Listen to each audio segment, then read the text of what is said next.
என் மேல் நன்மையாக இருக்கிறதையும் ராஜா என்னோடே சொன்ன வார்த்தைகளையும் அவர்களுக்கு அறிவித்தேன். அப்பொழுது அவர்கள் எழுந்து கட்டுவோம் வாருங்கள் என்று சொல்லி அந்த நல்ல வேலைக்கு தங்கள் கைகளை திடப்படுத்தினார்கள். நாங்களோ எழுந்து நிமிர்ந்து நிற்கிறோம் என்ற அந்த வாக்குத்தத்தத்தை கர்த்தர் நிறைவேற்ற ஆவலாயும் ஆசையாயும் அக்கறையாய் இருக்கிறார். ஒன்று ஆவலாய் இருக்கிறார், இரண்டாவது ஆசையாய் இருக்கிறார், மூன்றாவது அக்கறையாய் இருக்கிறார். என் ஜனங்கள் எழுந்து நிமிர்ந்து நிற்கணும் என்று அவருடைய விருப்பம் இருக்கிறது. அதற்கு வேண்டிய வழிமுறைகளை கர்த்தர் நமக்கு கற்றுக் கொடுக்க விரும்புகிறார். அவர் யாரவர்? நமக்கு கற்றுக் கொடுக்கிறவர். நாம் உயர்வதற்கு வழிகள் என்னவென்று சொல்லி தெளிவுபடுத்த விரும்புகிறபடினாலே இங்கே என் தேவனுடைய கரம் என்மேல் நன்மையாக இருக்கிறதையும் ராஜா என்னோடு சொன்ன வார்த்தைகளையும் அவர்களுக்கு அறிவித்தேன். அப்போது அவர்கள் எழுந்து கட்டுவோம் வாருங்கள். நாம் எழுந்து நிமிர்ந்து நிற்க வேண்டும் என்று சொன்னால் தேவ காரியத்தை கட்டும்படியாக எழுப்பணும். என்ன பண்ணணும்? எழுந்து கட்டுவோம். நம்ம தேவனுக்கு என்று எழுப்பணும். நாம் உலக ரீதியான அந்த தேவைக்காக எழுப்புவது அல்ல, தேவனுக்கென்று எழுப்பும்படியாக எழுந்து கட்டுவோம் வாருங்கள். நாம் யாரும் பண்ணுங்க, அனைத்து தேவஜன பண்ணுங்க, எழுந்து தேவனுக்காக காரியங்களை கட்டுகின்ற போது நாம் எழுந்து நிமிர்ந்து நிற்க முடியும். இங்கே நாம் பார்க்கிறோம். அதே 2ஆம் அதிகாரம் 12ஆம் வசனம் வாசிங்க. நான் சில மனுஷரை கூட்டிக் கொண்டு ராத்திரியில் எழுந்து நகர சோதனை செய்தேன். ஆனாலும் எருசலேமுக்காக செய்யும்படி என் தேவன் என் மனதிலே வைத்ததை நான் ஒருவருக்கும் அறிவிக்கவில்லை. நான் ஏறி போன மிருகமே அல்லாமல் வேறொரு மிருகம் என்னோடு இருந்தது. ராத்திரியிலே நெகேமியா எழுதன செய்கிறார், நகர சோதனை செய்யும்படி என்ன செய்கிறார்? எருசலேமுக்காக செய்யும்படி என் தேவன் என் மனதிலே வைத்ததை நான் ஒருவருக்கும் அறிவிக்கவில்லை. அவன் ராத்திரியிலே எழுந்து, அவன் எழுந்தபடினால்தான் அனைவர் எழுப்பினார்கள். இன்றைக்கு நீங்க எழுப்பினாதான் மற்றவங்க எழுத முடியும். யார் எழுதுங்க? வீட்டுக்கு ஒவ்வொரு பண்ண தேவனுக்காக நீங்க எழுந்தீங்கன்னா உங்க குடும்பத்தில் இருக்கிற ஒவ்வொரு நபரும் எழுதுவாங்க. நெகேமியா வாழ்க்கையில் அவன் எழுப்பின பிற்பாடுதான் ஜனங்கள் எழுப்பினார்கள். அவன் வாழ்விலே அவன் யார் என்று பார்க்கின்ற போது 2ஆம் அதிகாரம் 2ஆம் வசனம் வாசிப்போம். அப்பொழுது ராஜா என்னை பார்த்து, நீ துக்கமாயிருக்கிறது என்ன? உனக்கு வியாதி இல்லையே, இது மனதின் துக்கமே ஒழிய வேறொன்றும் அல்ல என்றார். அப்பொழுது நான் மிகவும் பயந்து. இந்த நெகேமியா யாருன்னு சொன்னால் ராஜாவினுடைய சமூகத்தில் நெருங்குகின்ற ஒரு மனுஷன், நெருங்கி பழகுகின்ற ஒரு மனுஷன். யாருமே இவனுக்கு எந்த ப்ராப்ளமும் பிரச்சனை எல்லாம் கிடையாதுங்க. இவன் நல்லா செட்டில் ஆயிடாதுங்க, வெல் செட்டில் ஆகுதுங்க. அவன் ரொம்ப ஒரு ஹை லெவல்ல இருக்கிறான். யார்கிட்ட இருக்கிறான்? ராஜாவை ஃபேஸ் டு ஃபேஸ் பார்க்கத்தக்கதான அளவுக்கு நெருங்கி இருக்கிறான். எப்படி இருக்கிறாங்க? ஒரு சிஎம் பக்கத்திலேயே அவர் மூஞ்ச பார்த்துட்டு இருக்கிற அந்த அளவு நமக்கு வாழ்றது எப்படி யோசிச்சு பாருங்க நீங்க. அவன் யாரை பார்க்கிறான்? ராஜாவை ஒவ்வொரு நாளும் பார்க்கிற ஒரு மனுஷனாக, ஒரு பாக்கியமான ஒரு மனுஷனாக, ஒரு மேன்மையான மனுஷனா இருந்த போதிலும் கூட அவனுடைய முகம் எப்படி இருக்கிறது? துக்க முகமா இருக்கிறது. என்ன அவனுக்கு இருக்கு? அவனுக்கு பணத்தை பத்தி எல்லாம் கிடையாதுங்க. துக்கம் பணத்தை பத்தி அவனுக்கு பணம் கிடையாதுங்க. அவனுக்கு கலக்கலாம். ஏன்னா யார்கிட்ட இருக்கிறான்? ராஜா கிட்ட இருக்கிறான். ராஜா கூறிய அத்தனையும் யாருக்கு அவனுக்கு தேவையா இருக்கிறது? ராஜாவுடைய காரியம் எல்லாம் அவனுக்கு ஈஸியா கிடைக்கும். அதனால் பண துக்கம் அல்ல, இரண்டாவது சரீர துக்கம் அல்ல. அவனுடைய துக்கத்தை குறித்து பார்க்கும்போது அவன் துக்கமுகமா இருக்கிறான். அப்போது ராஜா என்னை பார்த்து, நீ துக்கமுகமா இருக்கிறது என்ன? உனக்கு வியாதி இல்லையே, இது மனதின் துக்கமே ஒழிய மனசுல துக்கம். இங்க இருக்கிற எல்லாரும் கெடுதல் துக்கம் இருக்கு. ஒன்றா இரண்டா எடுத்து நிறைய இருக்கு இல்லைங்களா? என்ன இருக்கு? துக்கம் இருக்கா இல்லைங்களா? சொல்ல மாட்டீங்களே. துக்கம் இருக்கதான் செய்தீங்களா? அதே போல்தான் யாருக்கு இருந்தது? நெகேமியாவுக்கு இருந்தது. ஆனால் பணத்தின் நிமித்தமாய் துக்கம் அல்ல, குடும்ப ரீதியான சமாதான குறைச்சினால் துக்கம் அல்ல, சந்தோஷம் குறைவினால் துக்கம் அல்ல, ஒரு ஆவிக்குரிய ஒரு துக்கம் அவனுக்குள் இருந்தது. என்ன இருந்ததுங்க? தொடர்ந்து வாசிப்போம். ராஜாவை நோக்கி, ராஜா என்றைக்கும் வாழ்க, என் பிதாக்களின் கல்லறைகள் இருக்கும் ஸ்தலமாகிய நகரம் பாழானதும் அதன் வாசல்கள் அக்கினியால் சுட்டரிக்கப்பட்டதுமாய் கிடக்கும் போது நான் துக்கமுகத்தோடு இருப்பது எப்படி? நான் துக்க முகமாய் இராதிருப்பது, ஏன்னா நான் நல்லா இருக்கிறேன், என் ஜனங்க நல்லா இல்ல, என்னுடைய எருசலேமுடைய அலங்கம் இடிஞ்சு போயிடுச்சு ஆண்டவர். என்னது? நான் நல்லா இருக்கிறேன், எனக்கு எந்த குறையும் கிடையாதுங்க. இங்க இருக்கிற ஆணையருக்கு எனக்கு ஒன்றும் கிடையாது, எனக்கு எந்த குறையும் கிடையாதுங்க. நான் நல்லா இருக்கேன், நான் என்னுடைய வேலை உண்டு, சொல்லுங்க, நான் ஒன்று இருக்கிறேன், பிரச்சனையும் கிடையாது எனக்கு. இவனுக்கு எந்த பிரச்சனையும் கிடையாது. ஆனால் அவனுக்கு என்ன பிரச்சனைங்க? ஜனங்களுடைய அந்த வேதனைகளும் அங்கே சொல்லப்பட்டிருக்கிற அலங்கம் இடிக்கப்பட்டிருப்பதுதான் இவனுக்கு துக்கம். என்ன துக்கங்க? ஆலயத்துக்கு வரலையே என்ற துக்கம் யாருக்காவது இருக்குங்களா? ஜெபிக்கலே என்ற துக்கம் யாருக்காவது இருக்குங்களா? வேத வாசிக்கலே என்ற துக்கம் யாருக்காவது இருக்குங்களா?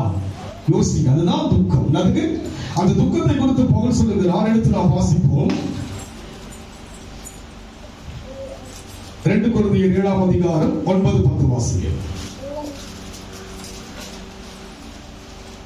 இப்பொழுது சந்தோஷப்படுகிறேன், நீங்கள் துக்கப்படத்தக்கதாக அல்ல, மனம் திரும்புவதற்கு ஏதுவாக துக்கப்பட்டதற்காக சந்தோஷப்படுறாங்க. எதுக்காக துக்கப்பட்டுறாங்க? மனம் திரும்புவதற்கு ஏதுவான துக்கம். என்ன துக்கங்க? என்ன துக்கம்? அவங்க பேசிட்டாங்க, இவங்க பேசிட்டாங்க, அந்த துக்கம் என்ன கிடையாது. மனம் திரும்புவதற்கு ஏதுவான துக்கம் நமக்கு வரணும். ஆமென் சொல்லுங்க. நான் தேவ ஜனமாய் மாறவில்லை என்கிற துக்கம் வரணும். ஆலயத்துக்கு போக முடியல என்கிற, ஜெபிக்க முடியல என்கிற அந்த துக்கம் தான் தேவனுடைய பார்வைக்கு பொதுவாக இருக்கிறது. அந்த துக்கமுகமாக யார் இருந்தது? நெகேமியா இருந்தார். இன்றைக்கு நம் வாழ்க்கையில் அநேக துக்கங்கள் இருக்கிறது. பிரசங்கிக்கிற எனக்கு கூட துக்கம் இருக்கிறது. துக்கமுகமா இருக்க முடியும், என்ன பண்ண முடியுங்க? ஆனால் நெகேமியா வாழ்க்கையில இருக்க ஆவிக்குரிய துக்கம் இருந்தபடியால் இப்போ மறுபடியும் வாசிக்கிறது ராஜாவை நோக்கி 2 கொரிந்தியர் 7. எப்போது சந்தோஷப்படுகிறேன்?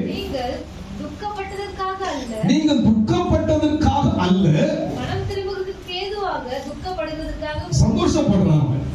பவுலப்படுறாங்களா? நீங்க துக்கமுகமா இருந்தா எனக்கு என்ன தெரியுங்களா? சந்தோஷம் தான். என்ன சந்தோஷங்க? என்ன துக்கம் உங்களுக்கு? ஐயோ லேட்டா வந்துட்டேனே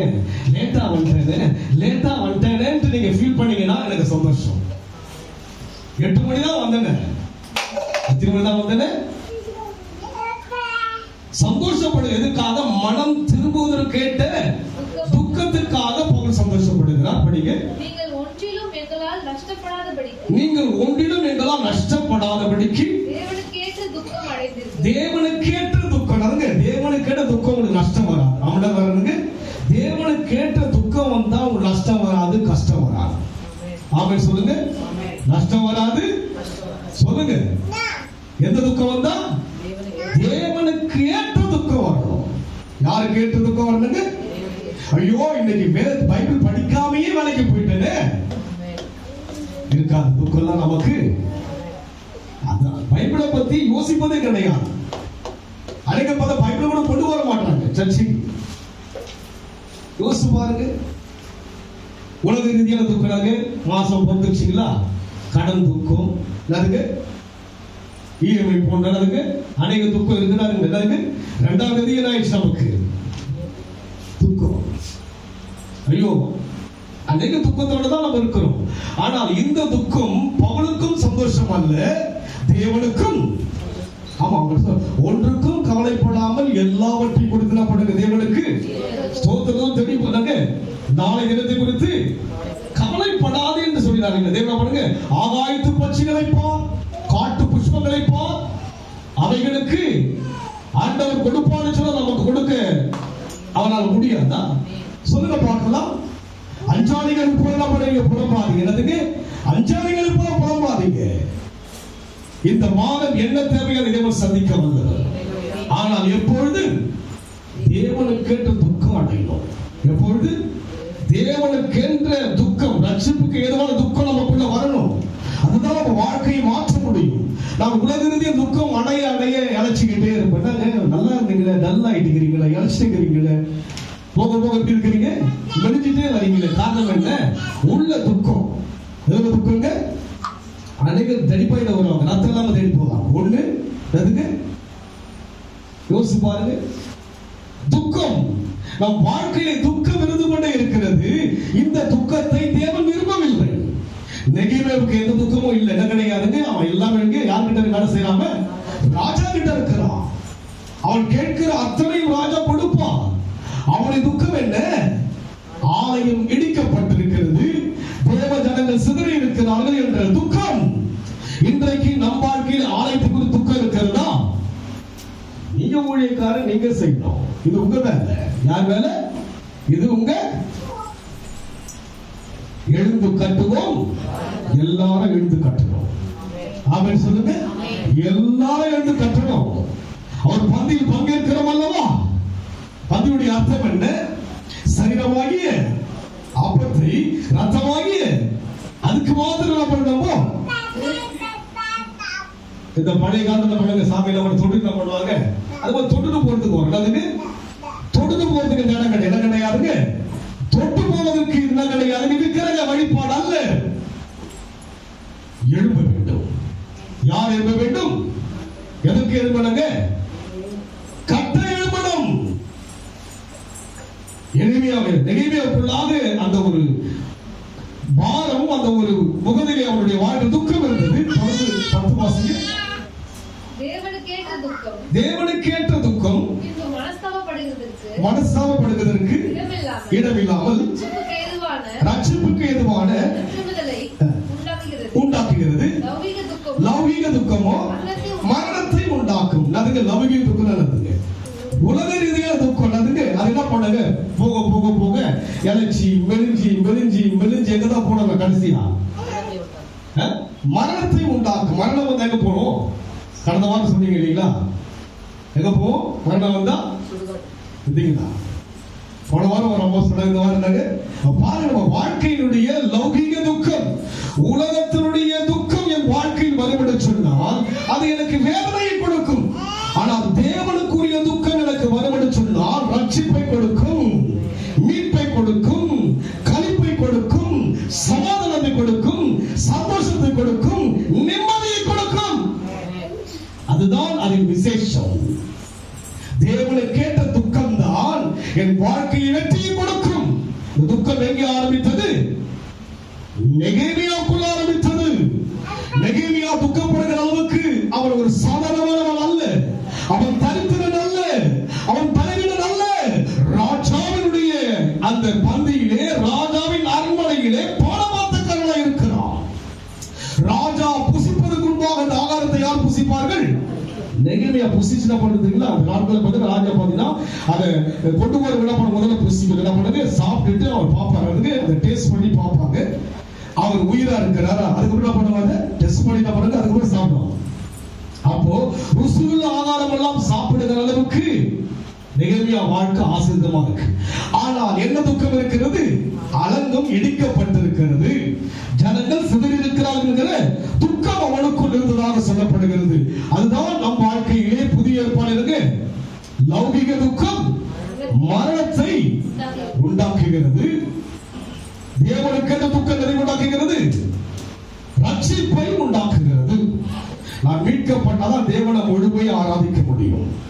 நான் மீட்கப்பட்டதான் தேவன் என்ன பண்ண முடியுங்க? உண்மையை ஆராதிக்க முடியும். அல்லையா சொல்லுங்க. நம்மளால கரெக்டா இருக்கு இல்லைங்களா? அல்லையா சொல்லுங்கன்னா சொல்ல மாட்டீங்க.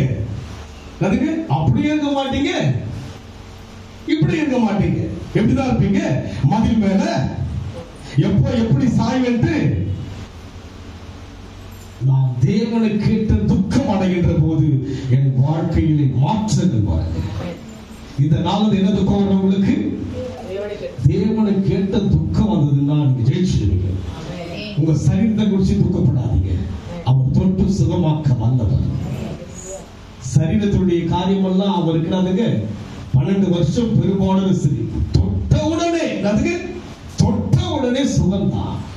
எவ்வளோ வைத்தியர்கள் மூலமாக அவனை பண்ணுங்க பணத்தை செலவழிச்சும் ஒன்னும் சுகமாகல.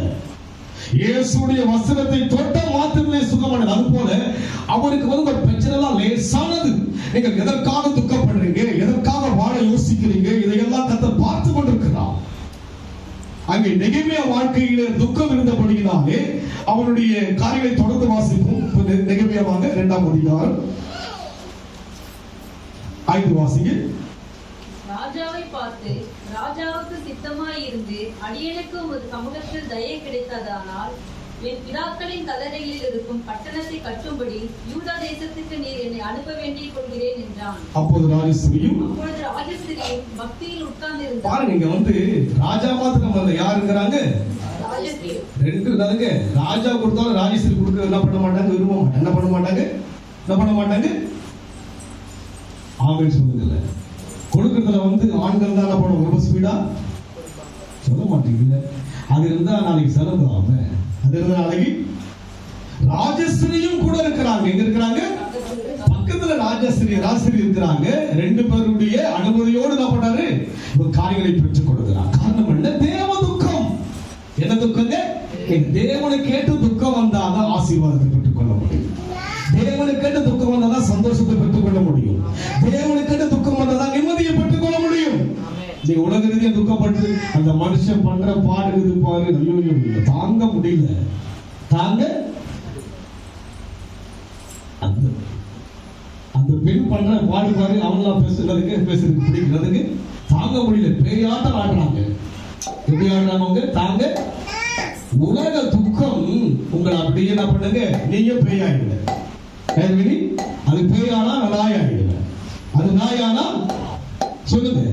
உலக துக்கம் அல்ல. ஆண்டவரே என்ன மாத்துங்க, என் மூலமா என் கணவனை மாத்துங்க, என்ன மாத்துங்க, என் மூலமா என் மனைவிய சொல்லுங்க. அப்ப யாரை குறிச்சு துக்கம் வர முதலாவதாக நான் மாறணும் ஐயா. நான் ஒவ்வொரு நாளும் தவறாம பைபிள படிக்கணும் ஐயா. சொல்லுங்க. பைபிள் கிட்டே போக மாட்டோம். பைபிளுக்கும் நமக்கு சம்பந்தமே இல்லையே. யோசிச்சு பாருங்க. பைபிள் தான் வச்சிருக்கோம் வீட்டுல, கிறிஸ்தவன் தான் பெயர் நமக்கு, ஆவிக்குரியோடு சொல்லப்பட்டிருக்கிறோம். பைபிள் கிட்ட போக மாட்டோமே. ஆதியாகமத்துல என்ன இருக்கு, வெளிப்படுத்தல என்ன இருக்கு விவரமும் நமக்கு தெரியலையே. துக்கம் எப்படி வரும்? அவன் ஆராய்கிறான். என்ன ஆராய்கிறான்? அதே அதிகாரத்தில் 1ஆம் அதிகாரம் 3 வாசிக்க 3 வாசி ப்ளீஸ். அதற்கு அவர்கள் சிறையிருப்பில் மீதிருக்கிறவர்கள் அத்தேசத்தில் மகா தீங்கையும் எந்தையும் அனுபவிக்கிறார்கள். எருசலேமின் அலங்கம் இடிக்கப்பட்டதும் அதன் வாசல்கள் அக்கினியினால் சுட்டரிக்கப்பட்டதுமாய் கிடப்பதாக சொல்றாங்க. என்ன பண்றாங்க? இவங்கிட்ட வந்து சொல்றாங்க. அதுக்கு என்ன பண்ணலாங்க? ஐயா அதெல்லாம் வேண்டாம், நாடு வீட்டாரு வீட்டால் கத்தரையே செல்ஃபா இருக்குல்ல, அதுக்கு கேட்ட உடனே அழுகுறாரு. நம்ம கேட்ட பாருங்க அழுகுறாரு. அது அப்படியே துக்கம் ஆகிட்டே வருது, ஃபேஸ் மாறிட்டே வருது. ராஜா கிட்ட போகும்போது எப்படி போறாரு? துக்கமுகமா போறாரு. காரணம் என்ன? கேள்விப்பட்டு விட்டான். என்ன கேள்விப்பட்டு விட்டான்? அலங்கம் இடிக்கப்பட்டது, வாசல்கள் அக்கினியினால் இடிக்கப்பட்டது கேள்விப்பட்டு விட்டான். நம்ம எவ்வளவு வசனங்களை கேட்கிறோம், கேள்விப்படுகிறோம். இந்த காதுல வாங்கி சொல்லுங்க. கேள்விப்பட்ட உடனே அவன் என்ன செய்கிறான்? அதற்கு நான் மறுமொழியாக இந்த வார்த்தைகளை கேட்டபோது நான் உட்கார்ந்து அழுது சில நாளாய் துக்கித்திராதுங்க. துக்கம் காரணம் என்ன? அலங்கம் இடிக்கப்பட்டிருக்கிறது. நமக்கு என்ன துக்கம்? இந்த மாதம் என்ன துக்கம்? என் குடும்ப பிரச்சனை தீரணும். முதலாவது தேவ ராஜ்யத்தையும், அப்போது உங்களுக்கு இவையெல்லாம் வேறும் சொல்லப்பட்டிருக்கிறது அல்லவா? தேடுங்கள் அப்போது கேட்கிற யாவரும் பெற்றுக் கொள்கிற அளவுக்கு வசனங்கள் இருக்கிறது அல்லவா, வார்த்தைகள். ஆனால் இவன் கேட்ட வார்த்தை துக்கத்தோட பண்றாங்க. அப்படியே அவன் அழுதுகிட்டு இருக்கிறான். அதே பேஸோட என்ன பண்றாங்க? அவன் போயிட்டு ராஜாவை பாக்குறான். இது துக்க முகமா இருக்கிறையே, உங்களுடைய சரித்திர பார்த்துட்டு இருக்கு, நல்லா எழுத்து நல்லா இருக்கு, மூச்சு பார்த்துட்டு இருக்குங்க, அகத்தின் அழகு நல்லா வடியுது முகத்துல. நெகேமியாவுடைய அந்த காரியங்கள் நிமித்தமாக தேவன் என்ன செய்கிறார்? அவனுக்கு கை கூட செய்கிறார். அவன் துக்கப்பட்டது எதற்காக? அலங்கம் இடிக்கப்பட்டிருக்கிறது, ஜனங்கள் சிதறடிக்கப்பட்டிருக்கிறார்கள், தேவனுடைய நாமம் மட்டுப்படுகின்ற அளவுக்கு வேதனை வந்து விட்டபடினாலே துக்கம் அவனுக்கு. இன்னைக்கு என்ன துக்கம் உங்களுக்கு? 1000 துக்கம் இருக்கு, எந்த துக்கமும் ஆனாது. ஆனா தேவனுக்கு துக்கப்படுகின்ற போது உங்கள் துக்கம் அதையாவது சொல்லுங்க அழுத்தமா, தேவனுக்கு துக்கப்படுங்க. அப்போதான் உங்க துக்கம் சந்தோஷமா மாறும். புரிஞ்சுங்க, ரகசியங்க. வேத காரியங்கள் ரகசியம். அதனால் அவன் துக்கத்தோடு காரியங்களை செய்து கொண்டு வருகிறான். அப்படியா அவன் காரியங்களை கேட்கின்ற போது எல்லாமே என்ன செய்கிறான்? ராஜா அவனுக்கு வாய்க்கப்படி கொண்டே வருகிறான். இப்படி இருக்கின்ற போது 2:25 வாசிக்க.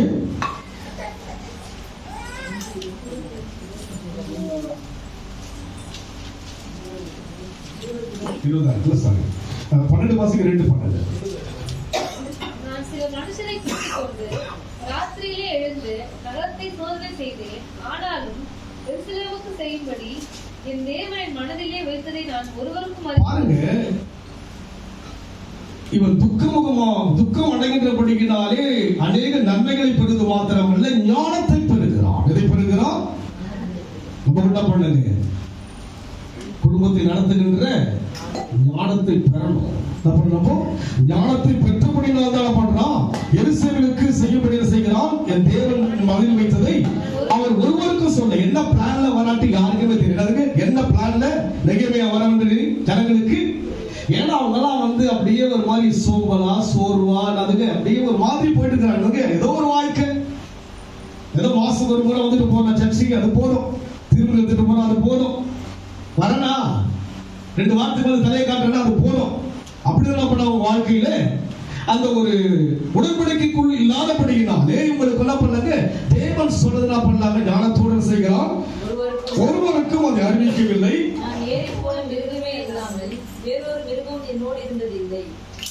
அப்படியாக அவன் கடந்து போதை பார்க்கிறோம். ஆண்டு 17 வாசிப்போம். அவர்களை நோக்கி, எருசலேம் பாழா இருக்கிறதையும் அதில் வாசல்கள் பட்டிருக்கிறதையும் நாம் இருக்கிற சிறுமையும் பார்க்கிறீர்களே. நாம் இனி நிந்தைக்குள் இல்லாதபடிக்கு எருசலேமின் அலங்கத்தை கட்டுவோம். பாருங்கள் என்ன பண்றாங்க? ரகசியம் என்ன? உன் நிந்தனை நீங்க வேண்டும் என்று சொன்னால் எதை கட்ட வேண்டும்?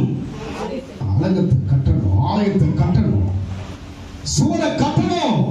உள்ளே சத்துரு நுழைந்து விட்டான். திருடவன் கொல்லவும் அழிக்க வருகிறான் என்று அவன் அழகா என்ன பண்ணாங்க? நயம் காட்டி கொண்டு வர என்ன பண்ண மாட்டாங்க. எங்களுக்கு எல்லாம் தெரியும் என்னதுங்க, இவங்க துக்கப்பட்டு என்ன பண்ண ராஜாவுடைய அரண்மனை விட்டு என்ன பண்றாங்க? பல மைல்களுக்கு அப்பா எங்க வருகிறான்? எருசலேமுக்கு வருகிறான். வந்த உடனே அங்க பார்த்தா அவங்களுடைய ஆக்டிவிட்டிஸ், அவங்களுடைய காரியம் எல்லாம் பார்க்கும்போது கனெக்ஷனே இல்லை. என்னதுங்க, ஆண்டவருக்கும் அந்த ஜனங்களுக்கு என்ன இல்லைங்க, தொடர்பே இல்லாம இருக்கிறது. என்ன இருக்குங்க, நம்ம என்ன பண்ணுவோங்க, வெளியே போயிட்டா அந்த தொடர்பே என்ன கிடையாதுங்க. எம்மனமும் சொல்லுங்க, தொடர்பு, அந்த தொடர்பு இல்லாத இருக்கிற மக்களா இருக்கிறபடினால் தான் என்ன பண்ணாங்க? முதல்ல என்ன பண்ணாரு? நான் சில மனுஷரை கூட்டிக் கொண்டு ராத்திரியில் எழுந்து நகர சோதனை செய்தேன். ஆனாலும் எருசலேமுக்கு செய்யும்படி என் தேவன் என் மனதில் வைத்ததை நான் ஒருவருக்கும் என்ன பண்ணல அறிவிக்கல. என்ன பண்ண ரொம்ப ஞானமா என்ன பண்றான்? அவங்க அப்படியே கொண்டு போறேன் கூட வாங்க என்ன பண்ணுங்க. அவங்க எல்லாத்தையும் பார்க்கற என்ன பண்ணாங்க? எல்லாத்தையும் பார்த்துட்டு வராங்க. அலங்கம் இடிக்கப்பட்டிருக்கிறது. நான் அந்த ராத்திரி பள்ளத்தாக்கின் வாசல் வழியை புறப்பட்டு வலு சர்ப துறவை கடந்து குப்பை மேட்டு வாசலுக்கு வந்து எருசலேமில் இருந்து போன அலங்கத்தை அக்கினியால் சுட்டரிக்கப்பட்டு அதன் வாசல்களை பார்வையிட்டு அவிடத்தை விட்டு ஊழி வாசலடிக்கு ராஜாவின் குளத்தண்டைக்கு போனேன். நான் ஏறி இருந்த மிருகம் அங்கே நடந்து போகிறதற்கு வழியில்லாத இருந்தது. அந்த ராத்திரியிலே நான் ஆற்றோரமாய் போய் அலங்கத்தை பார்வையிட்டு திரும்பி பள்ளத்தாக்கின் வாசல் வழியை வந்துவிட்டேன். நான் போனதும் நான் செய்ததும் அதிகாரிகள் ஒருவருக்கும் தெரியாது. அதுவரை நான் யூதராகிலும் ஆசாரியராகிலும் பெரியவர்களாகிலும் அதிகாரியாகிலும் வேலை செய்கிற மற்றவர்களாகிலும் ஒன்றும் அறிவிக்கவில்லை. என்ன பண்ணுங்க? யாருக்கெல்லாம் அறிவிக்கலங்க? ஆசாரியன் கூட தெரியல. யாருக்கு தெரியலங்க? ஆசாரியன் யாருங்க? தேவனுடைய ஊழியம் செய்கிறவன் யாரவன்?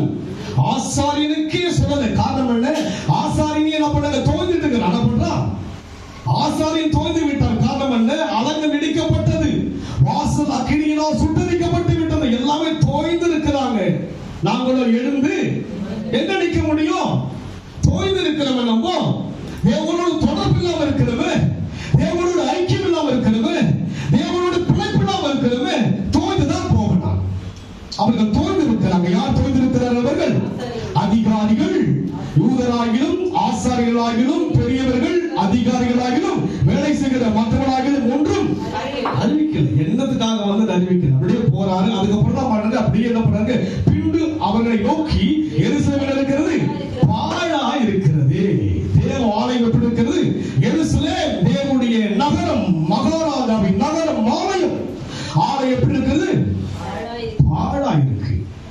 ஆலயம் பாழா இருந்தா நான் பாழாகிறேன். ஆமென் சொல்லுங்க. ஆண்டவருடைய பிரசன்னம் என் வாழ்க்கையில் இல்லாவிட்டால் பாழாயிடுவேன். பலத்தினாலும் அல்ல, அவர் ஆவியினால் தான் எல்லாம். என் பிரச்சனை எல்லாம் மாற வேண்டும் என்று சொன்னால் என்னோடு கூட யார் இருக்க வேண்டும்? தேவ ஆவி இருக்க வேண்டும். அவர் தெளிவாக நிதானமாய் சொல்லுகிறார். பின்பு நான் அவனை நோக்கி, எருசலேமில் பாழா இருக்கிறதையும் அதன் வாசல்கள் அக்கினியினால் சுட்டரிக்கப்பட்டு கிடக்கிறதையும் நாம் இருக்கிற சிறுமையை பார்க்கிறீர்களே, நாம் இனி நிந்தைக்குள் இராதபடிக்கு எருசலேமின் அலங்கத்தை கட்டுவோம். என்ன பண்றாரு? வீட்டு வாசல்ல பண்ணுவோம், கட்டிடுவோம். உள்ள வாசலுக்குள்ள யார் வந்து விட்டது? ஆசாரியனை மேற்கொள்ளுகிற காரியம் எல்லாம் வந்து விட்டது. யூதர்களை மேற்கொள்ளுகிற பிரச்சனை எல்லாம் வந்து விட்டது. ஆசாரியனும் யூதர்களும் விசேஷமானவர்கள். நீங்கள் யார்? சொல்லுங்க, நீங்க யார்? நீங்க நல்லா பாட்டு. அப்பா அனு கூப்பிடு ஆசை, அப்பா அனு கூப்பிடுவா, தொட்டு சுகம் என்னதுங்க நல்லா பாடிட்டு இப்ப பாருங்க, இங்க மெத்தனமா விசேஷமானவன். நான் விசேஷமானவன், நான் பேர் பிரிக்கப்பட்டவன், நான் பிரித்தெடுக்கப்பட்டவன், உலக தோட்டத்துக்குள்ளாகவே என்னை தெரிந்து கொண்டவன். அவர் வசனம் சொல்லுங்க. வசனம் தானே ஜீவன். என் வாழ்க்கை ஒண்ணு கிடையாது, வசனம் ஜீவன். வசனத்துக்கு வல்லமை யாருக்கு கிடையாது. அதனால் அவனை சொல்லுகிறான், இனி நாம் இனி நிந்தைக்குள் இராதபடிக்கு எருசலேமின் அலங்கத்தை காட்டுவோம். அப்பதான் உங்களுக்கு தெரியுது என்ன காரணம். எருசலேம் இடிக்கப்பட்டிருப்பது அப்பதான் புரியுது. அதுக்கு இடிக்கப்பட்டதுனால உள்ள வந்துட்டா சத்துரு. சத்துரு வெள்ளம் போல் வரும் பொழுது ஆவியானவர் கொடியேற்றுவார். வெள்ளம் போல சத்துரு உள்ள வந்துட்டான். காரணம் என்ன? சுவர் இடிக்கப்பட்டிருக்கிறது. அலங்கம் வாலிபன் கூடாரத்தை வந்ததற்கு காரணம் என்ன? அலங்கம் இடிக்கப்பட்டிருக்கிறது. தேவவசனம் இல்லாதபடி இருக்கிறது. அலங்கம் இடிக்கப்பட்டது. அப்பதான் உணர்றாங்க. அது வரைக்கும் என்ன கிடையாது உங்களுக்கு? சொல்லுங்க, உணர்வு இல்லை. யாருக்கு உணர்வு இல்லை? ஒருத்தர் தான் சொல்றீங்க. எல்லாரும் உணர்ந்த மாதிரி இருக்கீங்க. துக்கப்படுங்க, எனக்கு உணர்வு இல்லையே என்று துக்கப்படுங்க. அப்பதான் துக்கம் உங்களுடைய வாழ்க்கையில மனம் திரும்புதலை உண்டாக்கும். துக்கப்படுங்க. எனவே துக்கப்படுவதற்கு அவசியம் இல்லை. ஆனால் துக்கப்பட்டா உங்களுக்கு என்ன பண்ணீங்க? நான் துக்கப்பட்டாதான் நிம்மதி நிற்க முடியும். நான் துக்கப்படலாம், விழுந்து வெட்கப்பட்டு போய்தான் ஆகணும். அலங்கத்தை கட்டுப்படியாய் சொல்லும் போது புரிதாங்க. உள்ள இவ்வளவு பேர் வந்ததற்கு காரணம் என்ன? அலங்கம் இடிக்கப்பட்டிருக்கிறது, சுவர் இடிக்கப்பட்டிருக்கிறது, வாசல் இடிக்கப்பட்டிருக்கிறது. அதனால்தான் பிரச்சனையா? ஒருவன் எழுப்பினார், நெகேமியா எழுப்பினார். குடும்பத்தில் ஒருவர் தேவனுக்கு என்று எழுப்புங்க. ஆமென் சொல்லுங்க. அவங்க ஜெபம் பண்றாங்க, நீங்க என்ன பண்றீங்க? அவங்க போய் பேச, நீங்க என்ன பண்றீங்க? என்ன பண்றீங்க? நான் வெத்து சொல்லுங்க. என்ன பண்ற? வேதத்தை வாசித்தீர்களா?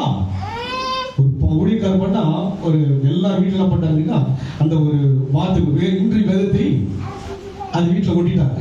அதுக்கு மெயின்ல என்ன பண்ணாங்க? ஒட்டிட்டாங்க.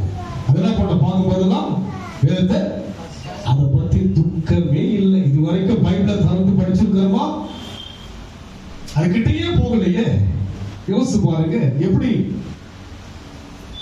நான் கிறிஸ்தவன். நான் யாருன்னா பால் யுவராஜ். நான் யாருங்க? யாருங்க? உள்ள என்ன இல்ல?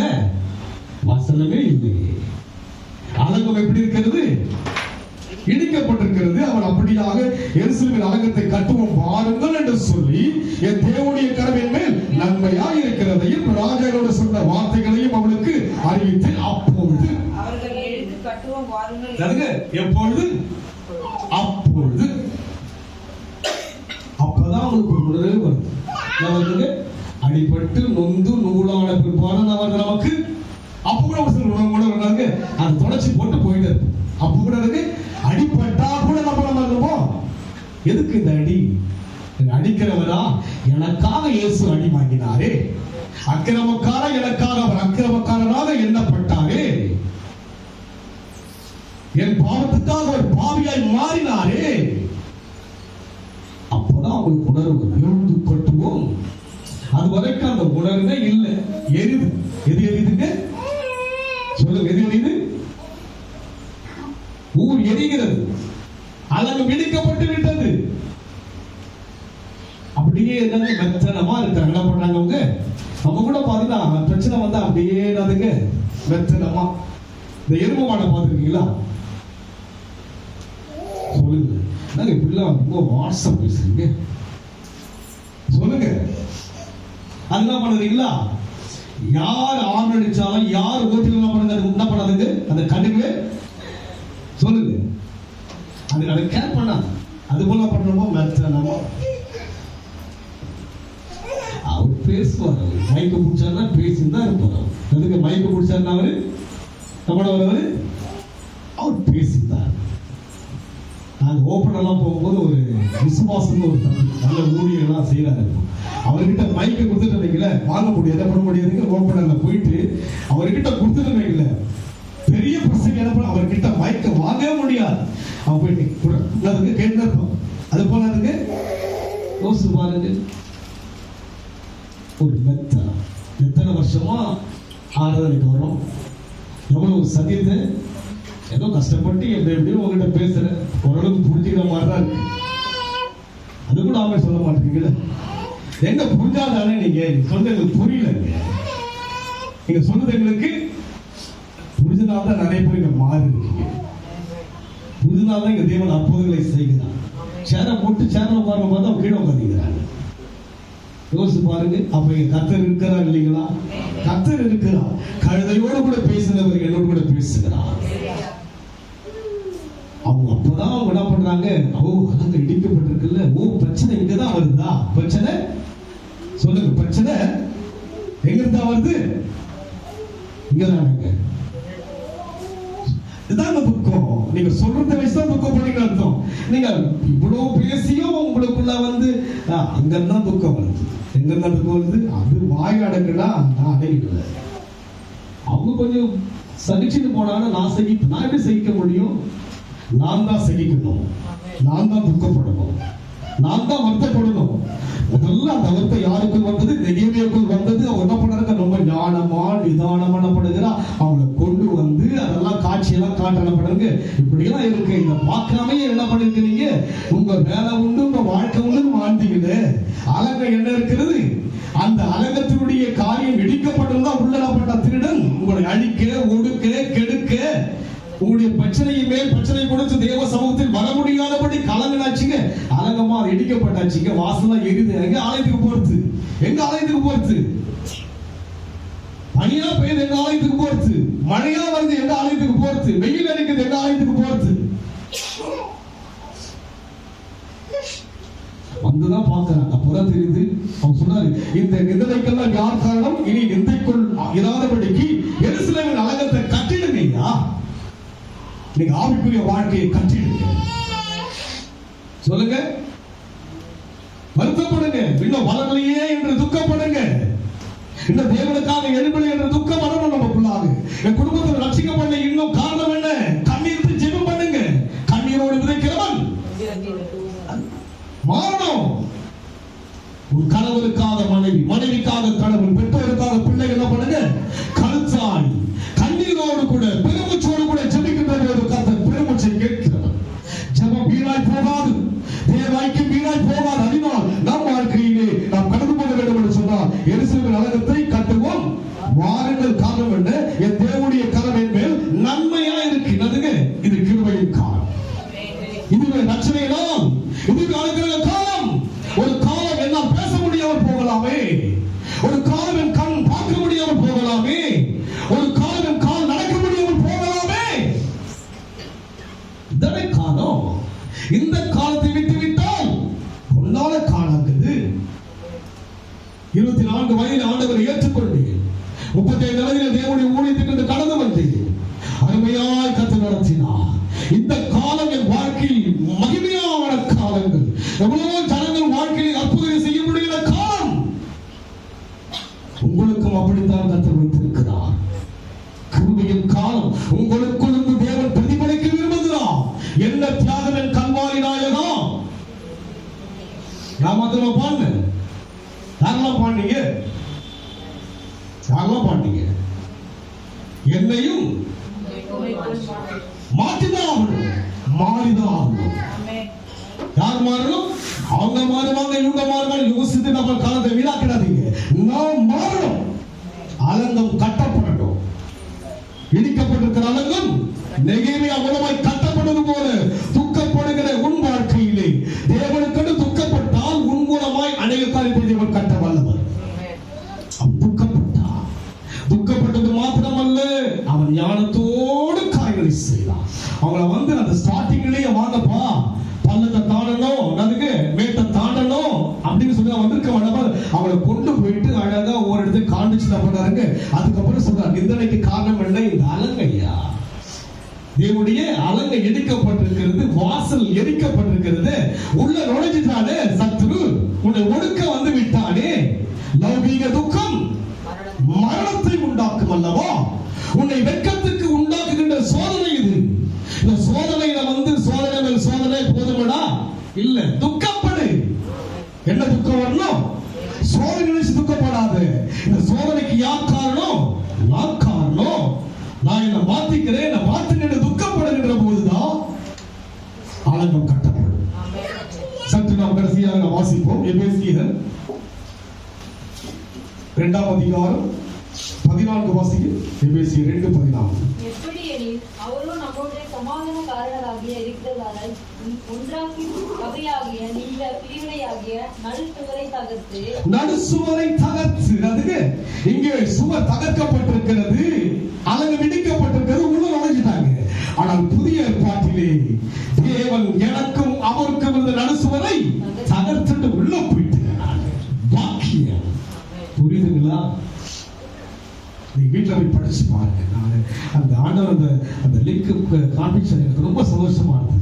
நெகேமியாவை விட நான் விசேஷமானவன் தான். இருக்கிறீங்க விசேஷமானவங்க.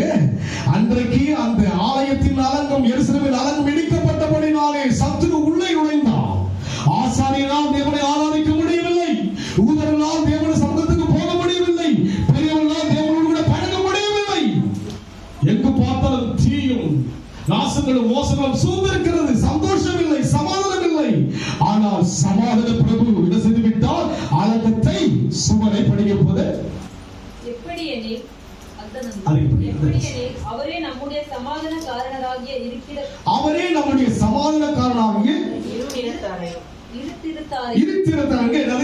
உங்களையும் என்னையும் ஒரு பிரிச்சிருக்கிறதுங்க. என்னுடைய அக்கிரமங்களே உங்களுக்கு விளக்கும் பிரிவினை உண்டாக்கி இருக்கிறதா பழைய ஏற்பாட்டிலே. அந்த பிரிவை தேவன் விளக்கும்படியாக இருத்திரத்தாரையும் ஒன்றாக்கி தகர்த்துட்டார். ஆமென் சொல்லுங்க. யார் தகர்த்தது? இயேசு தகர்த்து விட்டார். நெருங்கி போவதற்கு ரைஸ் இருக்கு. எனக்கு யாருக்கிட்டையும் நெருங்கி பழக முடியாதுங்க. என் பாரங்களை சொல்ல முடியாது, என் பேர்களை விலகிக் கொள்ள முடியாது. நெருங்கி போய் அருகிலே என்னுடைய பேர்களை சொல்வதற்கு ஒரு நபர் இருக்கிறார். சுவர் தகர்க்கப்பட்டு விட்டது. உள்ள போகலாம், சொல்லலாம், சொல்லிக்கிட்டே இருக்கலாம், கேட்டுக்கிட்டே இருப்பான். உங்களுடைய சொல்லை உண்மையா கேட்கிறவன் தேவன் ஒருவர் தான். நான் பார்த்துட்டேன், உலக ஜனம் கிட்ட பார்த்துட்டேன். இல்ல, வேதனைக்கு முற்றுப்புள்ளி எங்கதான்? காரணம் என்ன? இருத்திரத்தார் என்ன பண்ணாருங்க? 2 பேரையும் ஒன்றாக்கிட்டாரு. அவருக்கு எனக்கு வழினா யாருக்கு வழி? தேவனுக்கு வழி. நான் தூரம் இருந்தேன், அவர் இருந்தது என் அக்கிரமம் என்னை தூரமாக்கினது. தேவன் தூரமாக இருந்தார். நான் பாளையத்துக்கு புறமா இருந்தேன். நடுவில் என்ன இருந்ததுங்க? சுவர் இருந்தது. சுவர் என்ன செய்யப்பட்டது? தகர்க்கப்பட்டு விட்டது, இடிக்கப்பட்டு விட்டது. உள்ள போகலாம். யார் போகலாம்? சொல்லுங்க, யார் போகலாம்?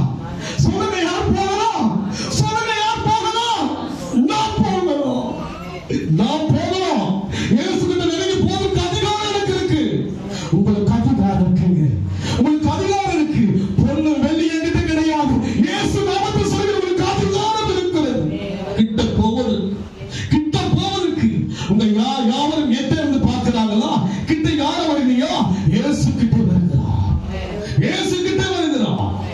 எங்கேயோ இருந்த என்னை உறவு கொண்டாரே, எங்கேயோ இருந்த என்னை உறவாக எடுத்துக் கொண்டாரே. மகனே மகனே என்று அழைக்கும்படியாக அந்த சுவரை உடைச்சிட்டார். உள்ள போயிடலாம்.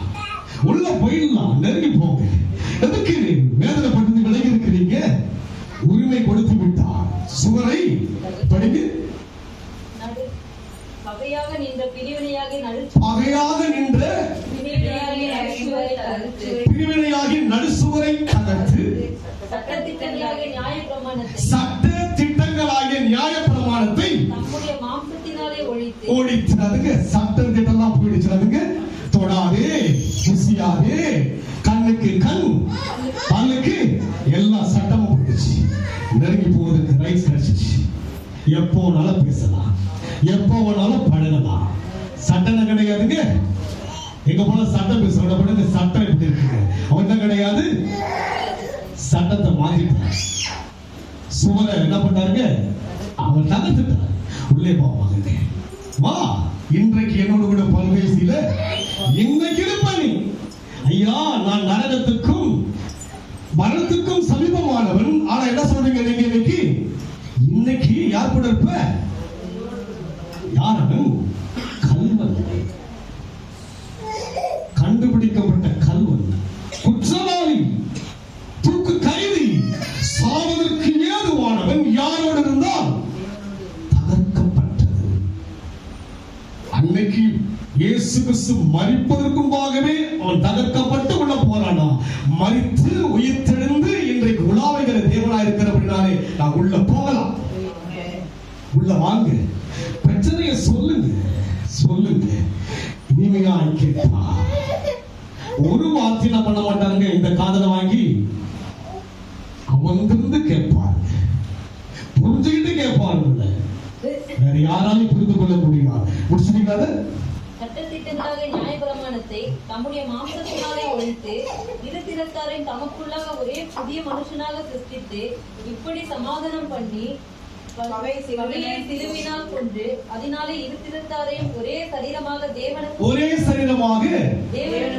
ஒப்புரவாக்கிட்டார். யார் இந்த சரீரத்துக்கு? இயேசு என்ன பண்ணுங்க? ஒரே சரீரம். இயேசு ஒன்றாலும் சொல்லுங்க. இவ்வளவு நேரம் கேட்டுட்டு கூட கத்தி கத்தி பேசி கூட உங்களுக்கு உள்ள போறீங்க. இயேசுவும் நீங்களும் ஒண்ணுதான். என்னையும் உண்மை போல் அதுதானே. நீங்களா இயேசு, இயேசுனா அந்த லெவல்ல வந்தாதான் என்ன பண்ண முடியுங்க? நம்ம வாழ்க்கை கொஞ்சம் பிரயோஜனமா இருக்கும். இல்லாட்டிய வாழ்க்கையாதுங்க யாருக்கும் பிரயோஜனமா? வந்து போனேன் அவ்வளவுதான். அதுக்கு யாருக்கும் எந்த விதமான அவர் ஒரே சரீரமாய் மாற்றி விடுகிறார். கடைசியாக அதே அதிகாரம் 20 வாசிங்க. அந்தபடியே நாம் இரு திறத்தாரும் ஒரே ஆவியினாலே பிதாவிடத்திலே சேரும் சாங்கியத்தை அவர் மூலமாய் பெற்றிருக்கிறோம், இயேசு மூலமாய் பெற்றிருக்கிறோம். ஆகையாலே நீங்கள் அந்நியரும் பரதேசிகளுமாய் இராமல் பசவாளோடு கூட ஒரே நகரத்தாரும் தேவனுடைய வீட்டாருமாயிற்று. எவ்வளவு அருமையான வசனங்கள். நம்மள யாரும் சுட்டி காட்டி நீ அப்படி இப்படி என்ன பண்ண முடியாதுங்க, ஒன்னும் சொல்ல முடியாது, என்ன பண்ண முடியாதுங்க. இங்க எல்லாம் எழுதியாச்சுங்க. இங்க பாரியா, எங்க பாரு. உங்களை யாராவது குறை சொன்னாங்க, அங்க பார்க்காது, இங்க பாரு. எனக்கும் தேவனுக்கு உள்ள ரைட்ஸ் இங்க சொன்னார் எனக்கு, அவன் சொன்னாலும் இங்க பாருப்பா. நீ எங்கேயோ பார்த்துக்கிட்டு என்ன யாரும் நினைச்சு பேசுகிறியா? நீ இங்க பாரு, எனக்கும் தேவனுக்கும் உள்ள உறவு என்னன்னு என்ன நினைச்சிருக்கிற நீ? இங்க பாருங்க. வானமும் பூமியும் ஒன்று போனாலும் ஒழிந்து போகாது. அதுதான் இயேசு அப்போஸ்தலர் தீர்க்கதரிசிகள் என்னுடைய அஸ்திபாரத்தில் கட்டப்பட்டவர்களாய் இருக்கிறவர்கள். அதற்கு இயேசு கிறிஸ்துவே மூளைக்கல்லாய் இருக்கிறார். அவர் மேல் மாளிகை முழுவதும் இசைவாய் இணைக்கப்பட்டு அதுக்கு அலங்கம் இடிக்கப்பட்டது. நான் எங்க இருக்கிறீங்களா? எங்க இருக்கிற என்ன சொல்லப்படுறாங்க? ராஜாவின் மாளிகையில் அது மாட்டுங்க. அது மாளிகைக்குள்ள வந்துட்டு பழைய ஏற்பாடுங்க எரிஞ்சிருக்கிற இடத்துல வெளியே அலங்கத்துக்கு வெளியே இருந்த கட்டப்பட்டது. ஆனா இப்ப எங்க வந்துட்டாங்க? மாளிகைக்குள்ள அவர் மேல் மாளிகை முழுவதும் இசைவாய் இணைக்கப்பட்டு கப்பலுக்குள் பரிசுத்த ஆலயமாக எழும்புகிறது. நம்ம பண்ணுறோமோ எழும்புறோம், எழும்புறோம். நம்ம வாழ்க்கைக்கு எழுந்துகிட்டே இருக்கிறபடினாலே அவர் மேல் நீங்களும் ஆவியினாலே தேவனுடைய வாசஸ்தலமாக கூட்டி கட்டப்பட்டு வருகிறது. இடிக்கப்பட்ட வாசஸ்தலம் இனி கட்டப்பட்டு விட்டது. நான் கட்டப்பட்டேன், கிறிஸ்துவுக்குள்ளாக நான் கட்டப்பட்டேன். நான் மாளிகைக்குள்ள இருக்கிறேன், கர்த்தருக்குள்ள இருக்கிற ஒன்று வேண்டி சேதப்படுத்த உள்ள ரகசியத்துக்குள்ள வந்துட்டு செய்யாம இருக்கலாம். ஒடுக்க தான் செய்வாங்க, உங்களுடைய உயர்வை தடுக்க தான் செய்வாங்க. ஆனா நிமிர்ந்து நிற்பீங்க. ஒடுக்க வரும், நிமிர்ந்து நிற்கலாம் போறீங்க. தோற்று போக தேவன் அடைக்கல. அதனால் அலங்கம் விதிக்கப்பட்டதை துக்கப்பட்டான். யார் இப்ப யார் துக்கப்படணும்? நான் துக்கப்படணும், மனசாபப்படணும். இனி தேவனுக்காக வாழ வேண்டும் என்கிற ஒரு மனசாபம் எனக்குள்ள வரணும். தட்டி கழிச்சுட்டு போயிடவே கூடாது. காரணம் இனி இந்த பிரச்சனைக்கெல்லாம் காரணம் யாருங்க? நான் தானே காரணம். அப்ப பிரச்சனை தீர்க்க நான் தான் என்ன பண்ணுங்க? மனசாபம். நான் மத்தவங்க எல்லாம் பண்ணக்கூடாதுங்க. நீங்க திருந்து, நீ திருந்து, நீ திருந்து. திருந்தாத, நீ திருந்து. யார் திருந்து? நான் திருந்தணும். யார் திருந்தணும்? ஒவ்வொருத்தரும் வந்து நான் திருந்தணும் நினைச்சா நான் இடங்க. நீ திருந்து, நீ ஒழுங்காயிரு, நீ நல்லாயிரு. நான் தான் நல்லா அழகு. என்ன நான் யோசிச்சேன்னா தன்னைத்தான் நிதானித்து சோதித்தறிய நம்ம நிதானிக்கிறதுக்கு தேவன் உங்களுடைய காரியங்களை கர்த்தர் உயர்த்தி அடைத்திருக்கிறார். எல்லாம் சுவரனாச்சிங்க உடைச்சிட்டு சரிசமமா பழகலாம். பாரத்தை உடனே சொல்லுங்க. நீங்க என்ன பண்ணாதீங்க, உங்க குடும்ப பாரத்தை துக்கமா நினைக்காதீங்க. அந்த துக்கம் மாறல என்ன பண்ணுவீங்க? தேவ துக்கத்துக்குள்ள வாங்க. கர்த்தர் அற்புதம் செய்ய எழுந்து நிமிர்ந்து நிற்கிறோம். எப்போ சொல்ல போறோம் தெரியல, சொல்லதான் போறோம். கண்களை மூடுவோமா? அன்பின் ஆண்டவரே, நெகேமியாவுக்குள்ளாக ஒரு பெரிய துக்கம். அது மனதின் துக்கம் அல்ல, அது அலங்கம் இடிக்கப்படுவதால் வந்த துக்கம். இன்றைக்கு எங்கள் வாழ்க்கையிலே நாளைக்குரியவனா இன்னும் எதிர்பார்க்கிற அளவுக்கு மாறலையே ஐயா. நான் துக்கப்படல, மாறலையே. இன்னும் நான் மாறலையப்பா, இன்னும் நான் மாறலன்னு சொல்லுங்க. இன்னும் நீ எதிர்பார்க்கிற அளவுக்கு நான் மாறலையப்பா. இன்னும் அதே தன்மை, இன்னும் அதே எண்ணங்கள், இன்னும் அதே ஸ்வாபங்கள் இன்னும் அப்படியே இருக்கிற ஐயா. மாத்திடுங்க. துக்கப்படுவோம், துக்கப்படுவோம். திருமணத்தில் பங்கேற்க போறோம், துக்கப்படுவோம். நன்றி ஆண்டவரே, எங்களை அழைத்த நோக்கமே எழுந்து நிமிர்ந்திருக்க அந்த ஆலயத்தை நீ ஆண்டவரே மறுபடியுமாய் நெகேமியா காலத்தில் கட்டுப்படியாய் கிரியை செய்தீரையா. கிருபை கொடுத்தீர் ஆண்டவரே. அது போல எங்கள் வாழ்க்கையிலே ஆண்டவரே நாங்கள் மாளிகைக்குள்ள இருக்கிற ஐயா. ஆண்டவரே சட்ட திட்டங்களுக்கு மேலாக ஆண்டவரே சுவர் உடைக்கப்பட்டு நாங்கள் உங்ககிட்ட நெருங்கி இருக்கிறோம். நாங்கள் கூப்பிட்ட உடனே பதில் கொடுக்கிறவர் அப்பா. எங்க நாட்டத்தை எங்களுடைய பிரச்சனைகள்லாம் பார்க்கிற தகப்பன் அல்ல, அணைக்கிற தகப்பன் ஆராதிக்கிறோம். நடத்துகிற ராஜா ஆண்டவரே திருவுக்காய் ஸ்தோத்திரிக்கிறோம். ஆண்டவரே எங்களை தகுதிப்படுத்தும், எங்களை ஒரு விசையாய் சுத்திகரியும் ராஜா. ஆண்டவரே இந்த கவிஞன் ஆண்டவரே இந்த திருவிருந்து எங்களுக்கு ஆசிரியமா இருக்கட்டும். இயேசுவின் நாமத்தில் பிதாவே, ஆமென்.